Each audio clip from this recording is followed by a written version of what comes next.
I feel alone, without anyone to support me, care for me, or love me. I have been married for 15 years now. I have known my wife since I was 8 years old. We have 3 daughters, 17, 14, and 11. I feel like an outsider in my relationships with everyone. I'm basically just a cash machine and a ride service for my kids. It's been 6 months since my wife last kissed me. It's been 1.5 years since she last said she loves me. Every time I try to communicate or plan something, it gets ignored, forgotten, or rejected. I stay calm and don't raise my voice. I don't engage in physical activities. I enjoy treating myself on birthdays and Mother's Day. I host gatherings and give presents to express my affection. I receive a half-hearted thanks, and if I'm fortunate, a brief side hug that lasts barely a moment. This week was the turning point. Father's Day.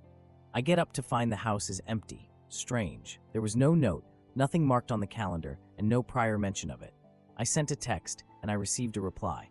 I took the girls to the spa. Don't wait for us. After that, there was just silence. Nothing at all.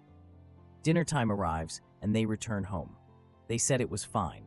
I ask what they want for dinner. We already ate at one of my favorite restaurants. All right, sounds good. It doesn't say anything about Father's Day. No, I care about you. How have you been? Nothing happened. Skip ahead to Wednesday. What was my birthday? Nothing happened. Once again, nothing happened. I proposed some ideas. They are shot down. I proposed we get something to eat. No, that didn't work out. I suggested watching a movie, but everyone was too busy. They just sat on their phones, not doing much. Now it's Thursday night. I'm lying in bed. My wife is sitting beside me. She turns over and speaks in a harsh tone. Your birthday was recently. I suppose you think sex is on the table.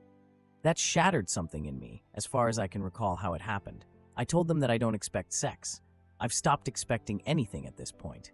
What does that mean? I began to ask her questions. When did we last kiss? About a week? No, it happened in December at her parents' holiday party. When did we last have sex? At the start of the year? No, that's not correct. It's been more than a year. She insisted that we did it in February. I was handling my mom's health issues and her death.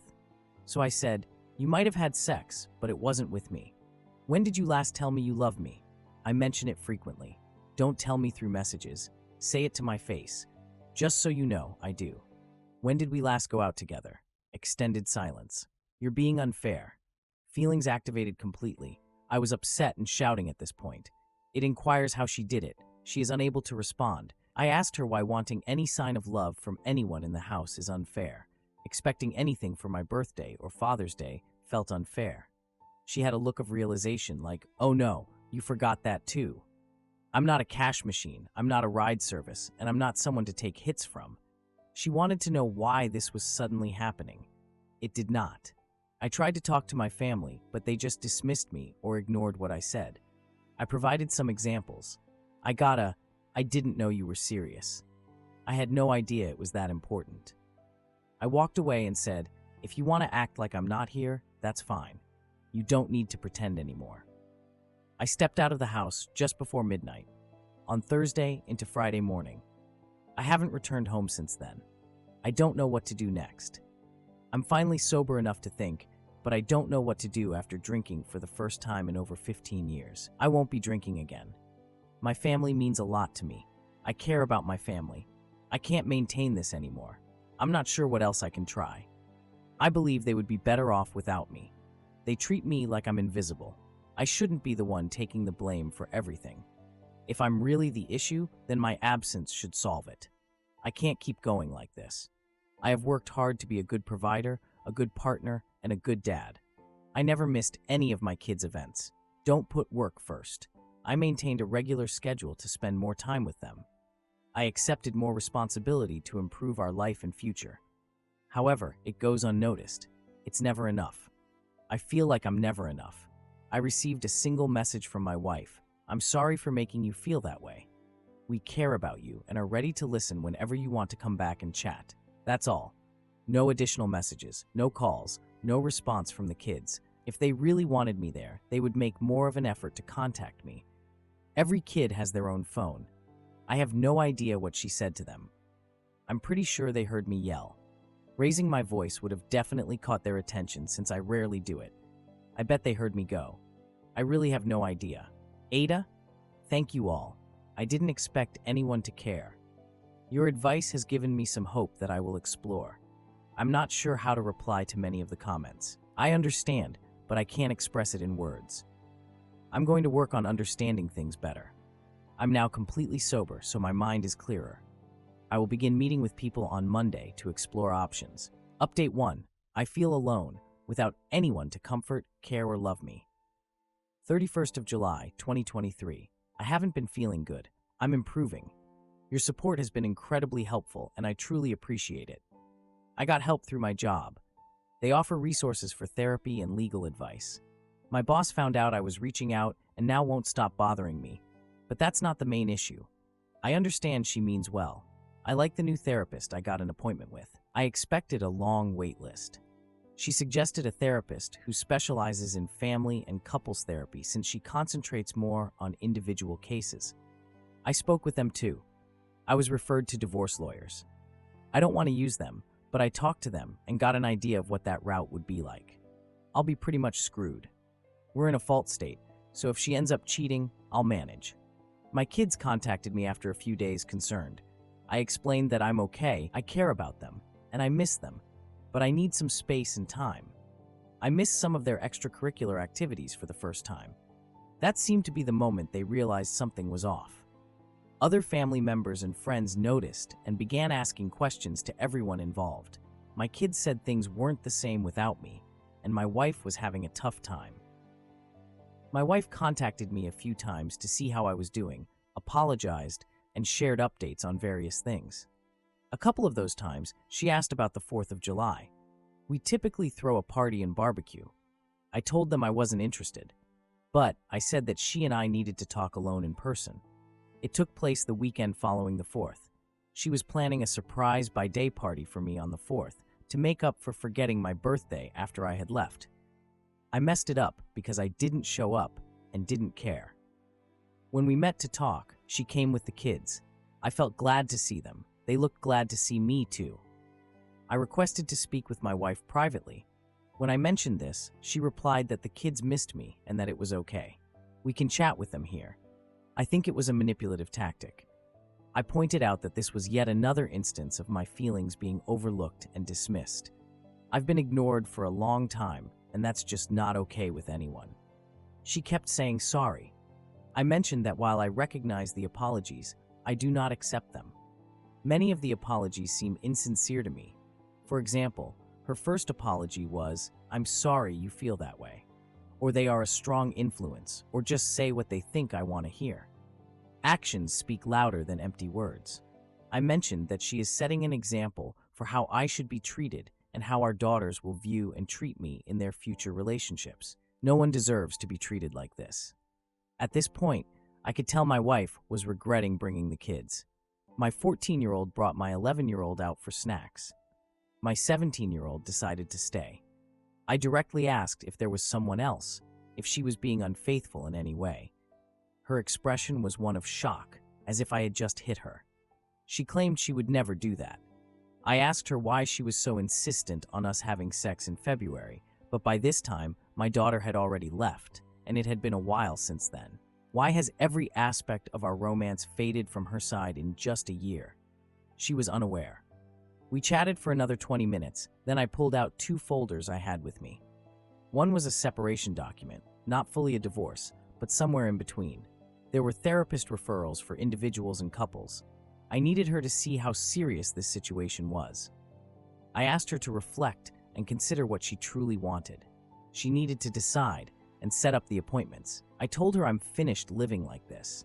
If she decides to stay with me, there will be big changes in our relationship and at home. I care deeply for my wife, the mother of our children, and the partner with whom I've created a life. I have no idea where she went. My kids returned, and my 11-year-old was upset that I wasn't going back with them that night. I allowed my wife some space.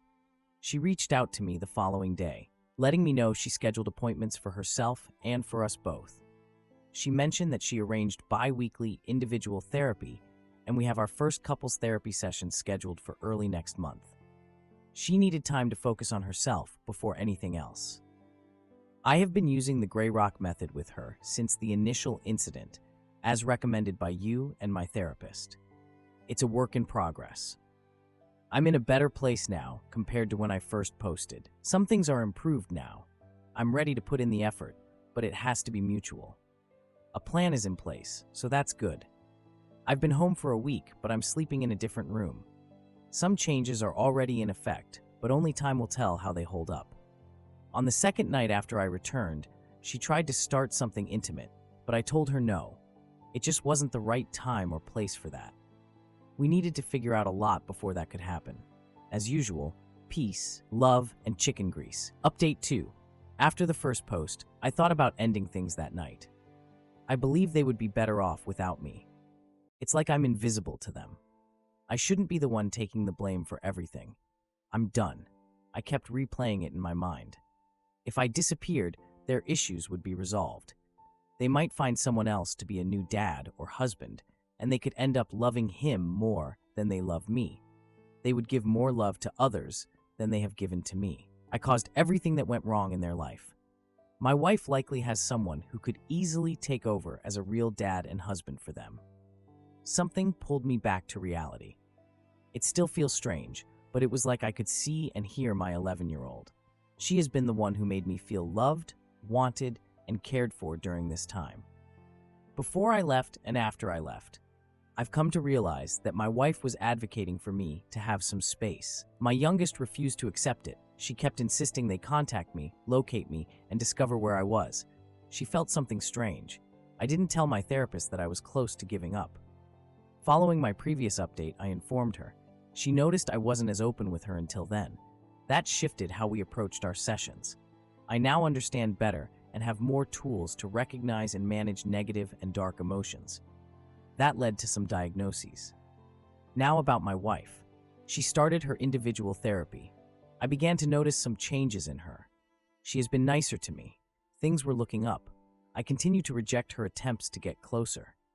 I learned that her therapist advised her to stop and work on earning my trust, suggesting we needed to rebuild that connection. That makes her feel like she isn't loved or wanted. That's ironic.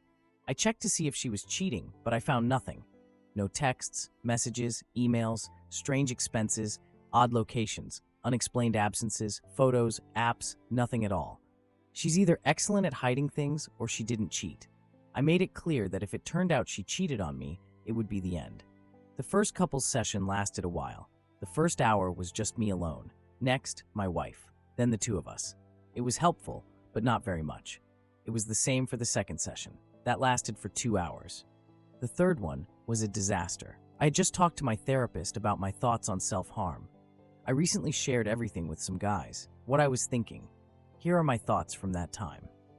I was really close. What held me back? I had thought about it for a long time. All of it. My wife stared at me, clearly terrified. She stared at me and began shouting, repeating herself over and over. How could I, the original poster, be so selfish? The therapist helped her relax, and I began to speak once more. I explored the pain my wife and kids caused me. There's no way she didn't know about Father's Day or my birthday. I still think she might be cheating on me. After my mother died and my wife stopped being my wife, dark thoughts began to creep in. I have no idea where my wife went. The woman I cared for vanished. She has been absent for some time. My wife was loving, playful, honest, trustworthy, a great partner, and the love of my life. I can't be with this person she has turned into. I just let it all out. The therapist suggested we take a 5-minute break to calm down before reconvening. I stepped outside. It was immature, childish, and a bad move. Once I calmed down, I noticed I had a lot of missed calls and texts. My 17-year-old came to get me because my car was at home. It was the first time she witnessed me crying. I believe that helped her see how much pressure I was under. Their actions have really hurt me. We found a spot to park and started talking. We had a long conversation, more than we've had in a while.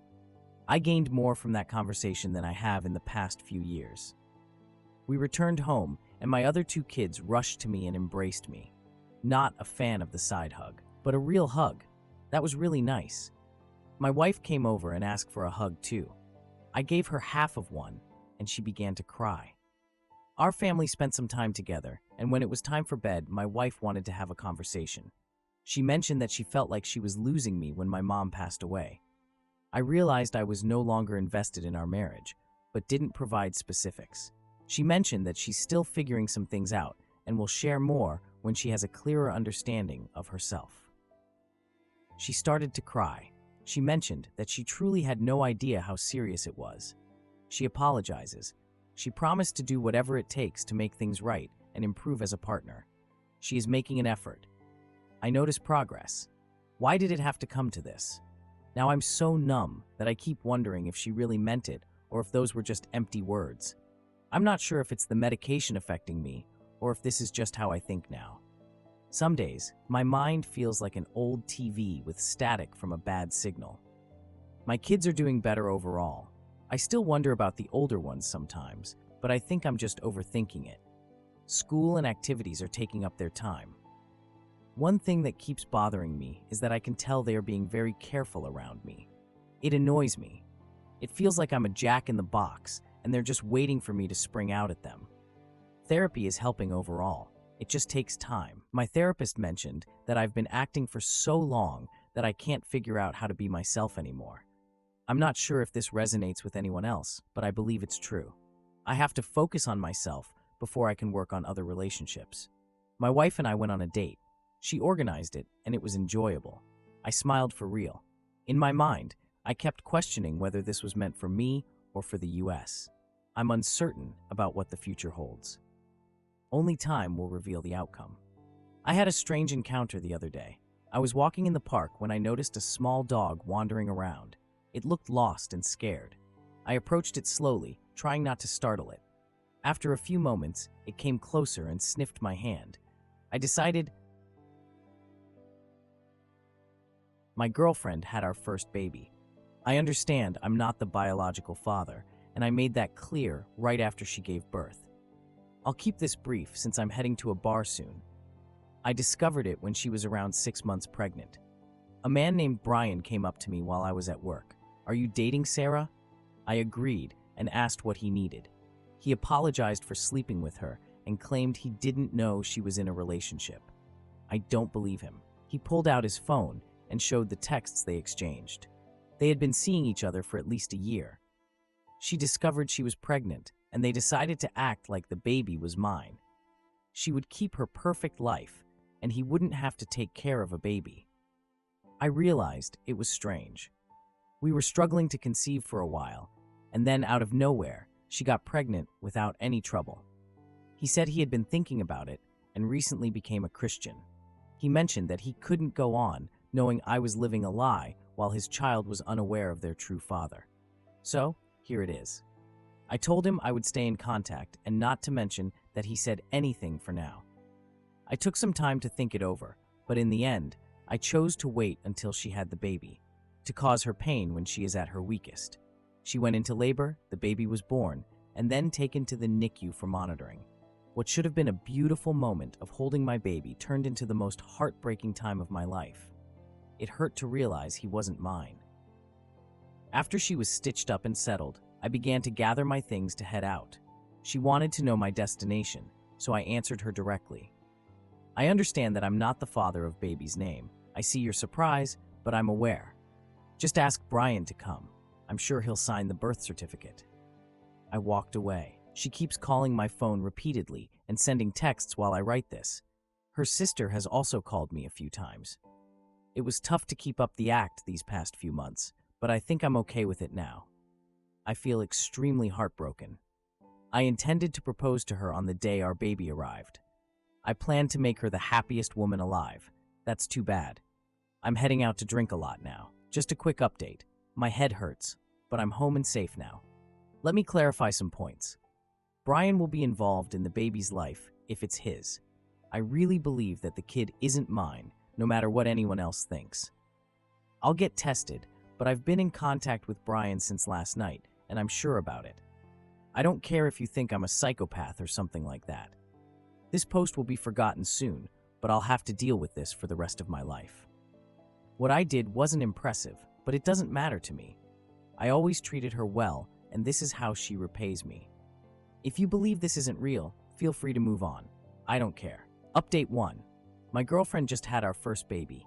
I understand I'm not the biological father, and I made that clear right after she gave birth. Hello all. I wanted to say I would have updated sooner, but it takes time to get test results back. I've been focusing on self-improvement lately. I appreciate all the support. I'll get straight to the point. I am not the dad, but I already knew that deep down. Brian and the baby fit well together, so that answers the question. He's really looking forward to being a dad, even with everything going on. We've stayed in contact all this time, and he's a genuinely good person. Attends church regularly, helps out at shelters, and more. I don't know if we'll keep in touch after this, but I'd be okay with grabbing a drink with him now and then. I wish the kid all the best in life. He should be with Brian as his father. At the time I posted, Sarah had asked Brian to be her official partner since there was nothing to hide. From what I understand, he hasn't accepted her offer and just wants to co-parent to stay involved in his child's life. I think that's a smart move on his part. Her and I have talked too. We discussed what went wrong. She thought I wasn't fully present for her and felt unfulfilled. I get it. I didn't always make the right choices, but I did my best to treat her well. It seems like it wasn't meant to happen. She began to cry, and I hugged her, but I made it clear that it wasn't because I cared. I was offered friendship and a chance to visit, but I said no. I'm not keen on staying in touch with her and her child, but I did give her the stuffed animal I intended for our kid as a gift. She has moved in with her mom and taken all her things with her. She told me to keep her number, but I blocked her the day she moved out. It's just me now. Honestly, my heart feels really heavy. I believe I'll manage just fine. There's a girl at my work, and we've been chatting. She's a single mom and has done great so far. I told her I wanted to take things slow because of my recent breakup, and she gets it. We've been together a couple of times, but it's not serious yet. I need some time alone right now, but I might consider her when I'm ready. That's all for now. I'm feeling down, but I'm starting to work out. I don't want to talk to Sarah again and probably won't see her anymore. It's tough because she meant so much to me, but that's over now. I appreciate all the support. If you have more questions, feel free to ask. Edit. I still don't regret my actions. She seems to be in pain, but I believe it's warranted. Update 2. I'm the guy who waited until my partner gave birth to reveal that I knew the baby wasn't mine. This is what's happening in my life right now. I keep receiving messages asking for an update, so here it is. It's been about 8 months. See profile for the original story. I don't talk to Sarah. Forget about Sarah. I haven't seen her. Last I heard, she relocated 3 hours away with her mom to be nearer to some family. I saw her everywhere in town, so I'm really glad she's gone. In the first month after she gave birth, she tried to talk to me occasionally, but that didn't last long. Brian and I text from time to time. We went out for that beer. He appears to enjoy being a father, but we never discuss Sarah. I don't really follow what he's doing anyway. We both have jobs, kids, and busy lives, so it's tough to stay in touch. I doubt they are together, but it's hard to say for sure. So, about the single mom I began dating? We are still together. Her kid is great, and I really enjoy being her stepdad. So a big middle finger to those who said I should stop talking to her or that it wouldn't work out. It might look like we rushed things, but honestly, I don't mind anymore. I have never loved anyone as much. We talk well, rarely argue, and have a lot of fun together. I thought about cutting all ties with her after I fell into a bad drinking habit, but she really helped me stay grounded. I hadn't seen my stepdaughter in a long time, but when I finally did, I realized I couldn't walk away. This little family has helped me heal in ways I can't even understand. And before anyone suggests I use them to cope with the pain of not having my own child, that's not the case at all. I'm in therapy, I've sorted things out, and most days I don't even think about my ex. I completely forgot about this account. My life has really turned around. I appreciate the support from Reddit during one of the toughest periods I've faced. It really made a difference. I plan to propose to my girlfriend in the future. That's all. Goodbye. Take care.